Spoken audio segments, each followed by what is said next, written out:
Sunday Night Production. Vous êtes peut-être très impliqué dans la préparation de vos prochains objectifs sportifs et cela peut générer chez vous une petite forme de stress, voire d'anxiété. Eh bien, restez avec nous, nous allons vous aider. Aujourd'hui, nous allons nous intéresser au lâcher-prise et à notre capacité de prendre du recul vis-à-vis de nos entraînements, de nos compétitions pour être plus performants dans l'avenir. Et pour nous aider à adopter la bonne stratégie en matière de préparation mentale, j'ai le plaisir d'avoir à mes côtés Manon Vercouter. Manon, bonjour, merci d'être parmi nous aujourd'hui. Comment vas-tu ? Écoute, très bien Guillaume, je suis encore une fois ravie d'être là pour parler du lâcher-prise aujourd'hui. On est très content de te recevoir. Manon, bien souvent, les sportifs qui préparent des compétitions ont tendance à vouloir peut-être un peu trop tout contrôler. Alors déjà, il faut dire qu'on suit des plans d'entraînement à la lettre. On aime bien aussi planifier un peu chaque instant de notre journée parce que il faut aussi pouvoir caler vie de famille, vie perso, vie professionnelle. Donc tout ça, ça demande une organisation assez rigoureuse. On fait attention aussi à notre alimentation, à notre récupération, on fait attention à notre sommeil. Et surtout, en tant que coureur, généralement, on déteste les imprévus. Mais c'est vrai que toute cette organisation, elle est particulièrement coûteuse en énergie, surtout quand on cherche à donner le meilleur de soi-même à chaque instant. On peut en fait très vite avoir une baisse de morale, voire même notre motivation peut commencer un peu à s'effriter. D'où l'importance, j'imagine, de pouvoir lâcher prise quelquefois pour ne pas succomber. Dans la préparation mentale sportive, cette notion, je sais qu'elle est très importante et toi, tu accordes beaucoup d'intérêt au lâcher-prise. C'est pas quelque chose qu'on entend souvent dans le monde du sport. Alors, est-ce que tu peux nous en dire un peu plus ? Oui, en effet, Guillaume. Alors, il y a beaucoup de personnes, notamment en effet des sportifs, qui ont cette perception un petit peu faussée, biaisée du lâcher-prise. C'est pas une perte de contrôle, c'est pas un je m'en foutisme, c'est pas un détachement complet. C'est plus quelque chose de l'ordre de la relativisation, en fait. C'est remettre les choses en perspective. Et donc, du coup, c'est une méthode qui permet de mieux surmonter les difficultés puisque quand elles se dressent devant nous, on a justement un peu ce décalage où on sait remettre les choses en perspective. Donc l'idée, c'est de s'occuper de l'avenir sans s'en préoccuper. C'est de se concentrer sur le moment présent sans anticiper négativement en fait tout ce qui pourrait se passer, les problèmes, etc. Justement, on sait que beaucoup de sportifs ont tendance à toujours vouloir visualiser les tâches qu'ils vont avoir à venir et du coup, on peut vite se sentir un peu asphyxié par la charge d'entraînement qu'on va devoir affronter. Je vais te donner un exemple. Je sais que beaucoup de personnes qui préparent un marathon ou un semi-marathon, généralement une prépa ça dure 12 semaines, 12 semaines avant l'objectif, dès qu'ils reçoivent le plan d'entraînement que leur est proposé par leur entraîneur, la première chose qu'ils vont faire, c'est qu'ils vont analyser tout le plan d'entraînement. Ils vont même aller voir les séances les plus difficiles, celles qu'on trouve généralement à 6, 7, 8 semaines pour avoir une petite idée de ce qui va se passer. Et puis ça, forcément, quand on voit le mur, la montagne qu'on va devoir franchir, on peut vite se sentir un petit peu affolé. Et tu sais, moi j'aime bien cette image, c'est un peu comme quand on se mord la lèvre et qu'on sait qu'il faut pas mettre la langue sur la petite morsure parce que sinon ça peut pas cicatriser, mais qu'on peut pas s'empêcher de le faire. Est-ce que c'est normal d'avoir cette envie de toujours se projeter vers le jour d'après, l'entraînement d'après, les semaines d'après ? Alors oui, c'est un mode de fonctionnement particulièrement prégnant chez les sportifs, cette idée où on va toujours être avec un objectif, donc toujours orienté futur, d'où l'important de la reconnexion à l'instant présent. Et en fait, ce qui est normal aussi de considérer, c'est avoir cette vision globale, parce que savoir où on va avoir bien défini l'objectif. Je le rappelle, les objectifs, il y a plusieurs modèles, il y a le SMART, il y a le super. Il faut que ce soit spécifique, mesurable, atteignable, ambitieux, réaliste et du ressort de la personne et temporellement défini. Donc c'est normal d'avoir ce plan bien organisé. Néanmoins, il faut aussi tout découper en petites briques, parce que je ne sais pas si vous avez déjà vu, c'est l'image de l'échelle avec, il y a seulement peut-être 5 marches, donc du coup il y a des énormes écarts entre l'échelle et ça paraît insurmontable la force qu'il faut déployer pour arriver au sommet. Mais si jamais on met 10 barreaux, si on en met 15, c'est beaucoup plus petit, beaucoup plus réaliste et atteignable en fait. Donc en fait, par définition, il faut avoir conscience que cette idée de prépa marathon, ou pour une autre course d'ailleurs, c'est progressif. L'idée c'est de monter en puissance. Si vous saviez déjà faire ce qu'il allait y avoir à la 6e, 7e, 8e séance, quel intérêt du plan d'entraînement en fait. Donc ce n'est pas parce qu'aujourd'hui, vous avez l'impression de ne pas être capable de réaliser telle ou telle séance que cette impression, elle est vraie. Et c'est là que vous pouvez utiliser votre mental pour, plutôt que de voir les choses négativement avec de la peur ou un manque de confiance en soi, c'est se dire mais c'est génial parce que dans 8 semaines, ça, je serai capable de le faire. Donc c'est la raison pour laquelle c'est important d'apprendre à se focaliser sur vraiment ce qu'il y a en face de nous, tout en gardant dans un coin de nos têtes la vision long terme, parce que ça va driver en fait la motivation, les valeurs qui vont s'activer sur pourquoi je fais ça, en quoi c'est important pour moi. Donc l'un des objectifs de la prépa mentale, c'est justement d'aider l'athlète à travailler tout ce qui est lâcher prise. Et lâcher prise, je le répète, ce n'est pas une perte de contrôle, c'est quelque chose qui est volontaire, qui est décidé par la personne. Donc finalement, si on y réfléchit, vous avez le contrôle sur votre lâcher prise. Et peut-être que le lâcher prise, finalement, c'est la forme la plus grande de contrôle. Et de plus, on peut dire que notre esprit, il est toujours pollué en fait par mille pensées. Je sais pas toi, mais je pense que quand tu cours, tu penses à mille et une choses, non ? Effectivement, ouais, tout le temps. Voilà, donc on fait un peu des allers-retours en fait entre ce qui se passe maintenant, le passé, le futur. Et c'est un peu instable. Donc cette attitude, elle se traduit chez l'athlète notamment par une envie de tout contrôler. Mais les personnes qui veulent tout maîtriser ne se contentent pas d'organiser leur quotidien. Souvent, ça dérape en fait. Et ça va sur les émotions et ça va dans tous les champs de leur vie. Mais simplement, on ne peut pas être à 100% tout le temps. Donc, il faut aussi savoir accepter. C'est une capacité d'acceptation et d'accueil que parfois, voilà, il y a des choses qui peuvent ne pas se passer comme on le sent. Mais c'est OK en fait, parce que ça veut dire qu'il y a de la marge de progression. Si on était toujours au top, en fait, ce serait quoi l'intérêt ? Très clair. J'ai bien conscience que pour éviter ce problème, tu nous recommandes de nous focaliser en fait sur l'instant présent et pas finalement pas s'intéresser au reste, ou en tout cas se servir du futur comme une source de motivation et pas comme quelque chose qui va générer chez nous de l'anxiété.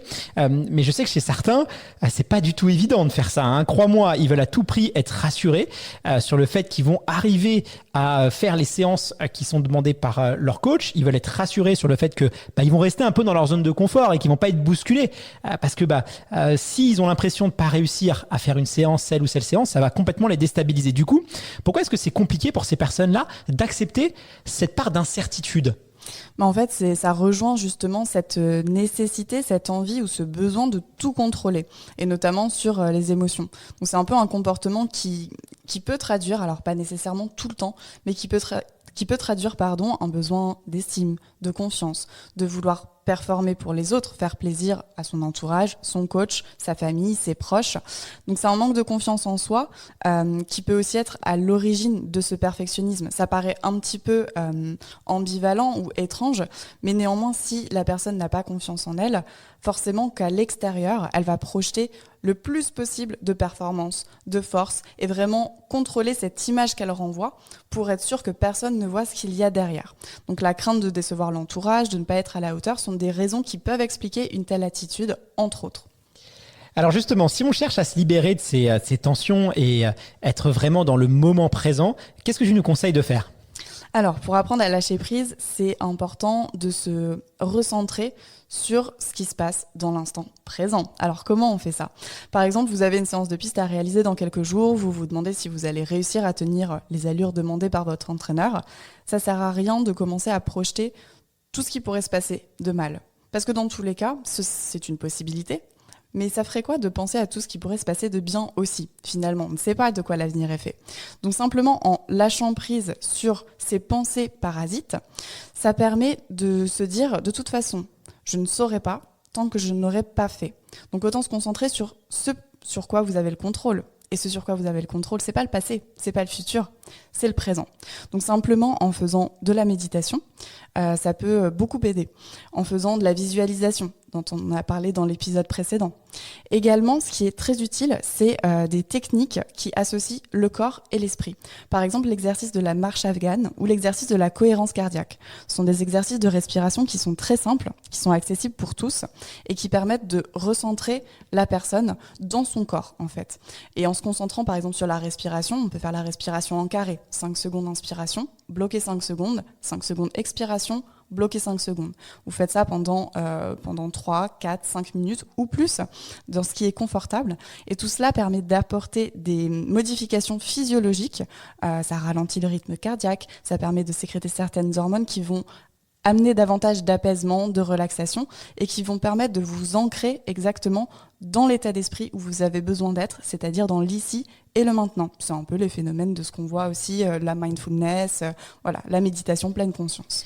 Donc j'ai reçu une séance à faire de la part de mon entraîneur, une séance sur piste, je sais pas, on va dire 2 fois à 5000 mètres. Et bien ce que je nous conseille de faire, c'est de chasser un peu le négatif, de se dire bah non, peut-être que je vais pas y arriver, peut-être que ci, peut-être que ça. Finalement, on est incapable de prédire l'avenir, donc on sait pas si on va réussir à faire cette séance ou pas, puisque c'est aussi ça le principe du progrès, hein. Et donc à partir du moment où on sait pas si on est capable ou pas capable de le faire, on peut aussi tout simplement se dire que tout est possible. Exactement. En fait, il y a vraiment ce côté de, entre guillemets, ne pas se prendre la tête, dans le sens où c'est intéressant de se dire, tiens, j'ai des pensées négatives. Ok, elles sont là. De toute façon, elles sont là. Mais accepter et après se dire, mais pourquoi je ne choisirais pas de les transformer ou aussi d'avoir des positives, tant qu'à faire. C'est du bonus.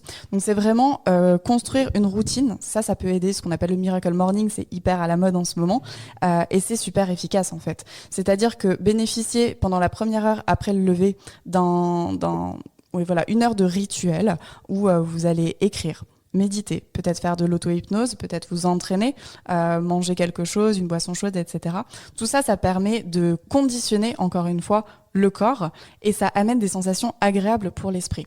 Donc ça te met en condition, ça te ramène dans l'instant présent et ça permet d'être plus détaché et en fait d'optimiser ta performance. Il y a cette idée aussi de l'échec, le fait de pas réussir à faire une séance. C'est vrai que quand on échoue à faire la séance demandée, notre ego déjà peut en prendre un coup, on peut se sentir nul, on peut se sentir mauvais. Est-ce que ce rapport finalement à l'échec, il est sain? Est-ce que c'est grave de louper une séance selon toi? Est-ce que ça peut pas aussi nous aider, même dans une prépa marathon et quand le temps est compté, parce qu'on a que 12 semaines, est-ce que finalement c'est pas normal de louper aussi des séances selon toi? Alors, selon moi, bien sûr que c'est normal. A priori, nous ne sommes pas des surhommes, nous ne sommes pas des machines. Donc comme je le disais, non seulement on ne peut pas être tout le temps à 100%, mais en plus on ne peut pas être tout le temps en constante progression. Il va forcément y avoir des plus bas, des plus hauts, parce que parfois on est fatigué, parfois on a des problèmes émotionnels dans notre famille, dans notre entourage, qui peuvent perturber en fait notre entraînement. Donc tout cela est tout à fait normal. Et encore une fois, c'est convoquer la façon dont on voit les choses. On va parler en effet de rater une séance, d'échec, mais finalement il n'y a pas vraiment d'échec. C'est simplement une vision des choses. Alors pourquoi ne pas considérer un échec plutôt comme un retour en apprentissage? Quelle leçon je tire de ça? Pourquoi là je me dis que j'ai raté ma séance? Est-ce que c'est parce que je me suis pas assez entraînée? Est-ce que c'est parce que je me suis surentraînée? Est-ce que j'étais fatiguée? Est-ce que je me suis pas écoutée? Il y a un peu toutes ces choses. Donc tirer en fait l'intention positive d'une situation qui peut paraître comme négative. Moi j'aime pas vraiment parler justement de négatif, de positif, d'échec ou de réussite, parce que dans tous les cas c'est un apprentissage, c'est une progression. Tant qu'il y a du mouvement, il y a de la vie. Donc en fait c'est simplement continuer de s'inscrire dans la lignée de ses objectifs et voir à quoi cela contribue. C'est un peu l'histoire de Thomas Edison quand il a inventé l'ampoule. Il y en a qui disent que c'est 100 fois, 1000 fois qu'il a essayé.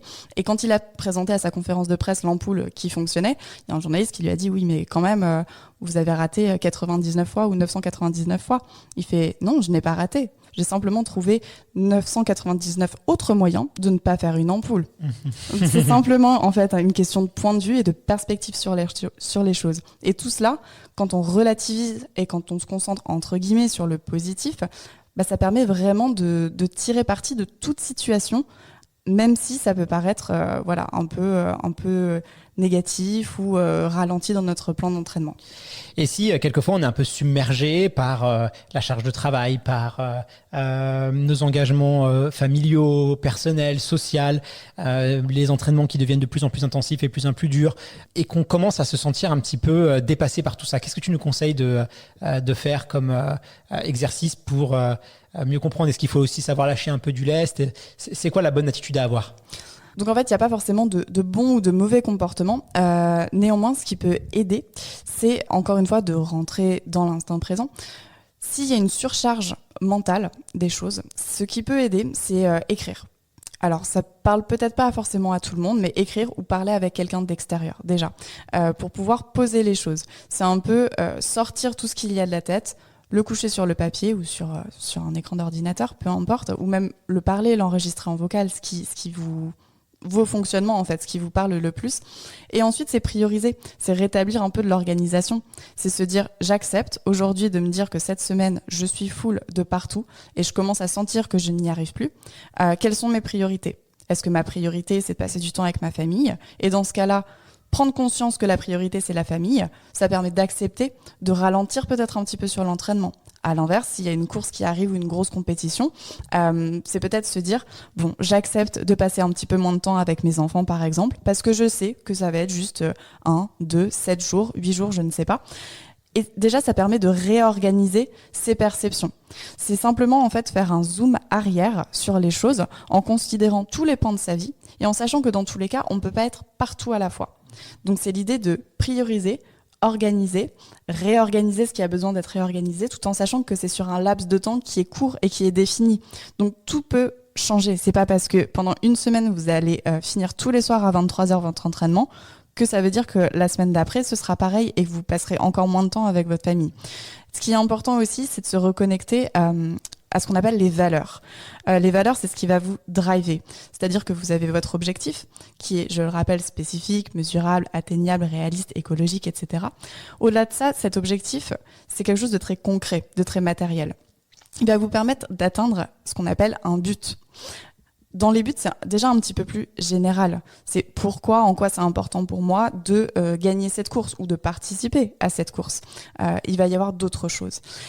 Et ce but, par exemple, ça peut être de perdre du poids, ça peut être de retrouver ma forme, ça peut être d'avoir un certain aspect physique et plein d'autres choses encore. Et ça, en quoi c'est important pour moi ? J'ai envie de me sentir bien dans ma vie en fait. J'ai envie d'être heureux, j'ai envie d'être épanoui. Et tout ça, c'est des choses beaucoup plus profondes qui vont parler pas au comportement, pas aux capacités de la personne, mais à son identité. Qu'est-ce qu'elle va nourrir en valeur identitaire derrière ? De la liberté, de la joie, sa valeur famille, sa valeur performance. C'est un peu tous ces grands mots derrière lesquels chacun met ses propres interprétations. Et en connectant l'objectif, donc vraiment le concret dans les comportements, à cette valeur qui est beaucoup plus abstraite et qui est au niveau identitaire, ça permet de garder la motivation et de savoir pourquoi on le fait, même quand c'est difficile. Le plus important, on l'a compris, tu nous l'as bien expliqué, c'est effectivement d'anticiper les choses et c'est pas d'attendre qu'on soit un peu submergé partout ou faire un peu l'autruche en se disant allez, je peux y arriver, je peux le faire, j'en suis capable. Et puis finalement, il y a que 24 heures dans une journée. Donc malheureusement, si on sait qu'on va un peu vers la catastrophe, il vaut mieux accepter les choses, lâcher peut-être prise sur certaines choses, reprioriser, mais en tout cas anticiper ça pour éviter d'être submergé et voilà que ça peut impacter peut-être trop négativement notre préparation, notre bien-être ou notre motivation. C'est un épisode très intéressant, Manon. Si on doit synthétiser tout ce qu'on s'est dit, quels sont selon toi les éléments clés à retenir dans le lâcher-prise sportif ? Alors selon moi, le lâcher-prise, c'est vraiment changer sa perspective en fait du lâcher prise. C'est-à-dire que encore une fois, tout est basé sur l'acceptation, le fait que nous ne sommes pas des surhommes, que c'est ok et que parfois il y a simplement des intentions positives à chercher derrière ce qu'on pourrait voir comme négatif. Donc simplement chercher, il est où l'apprentissage ? Qu'est-ce que ça m'apprend ? Qu'est-ce que je tire comme leçon de ça ? Donc ça déjà, ça permet de remettre les choses en perspective, de relativiser.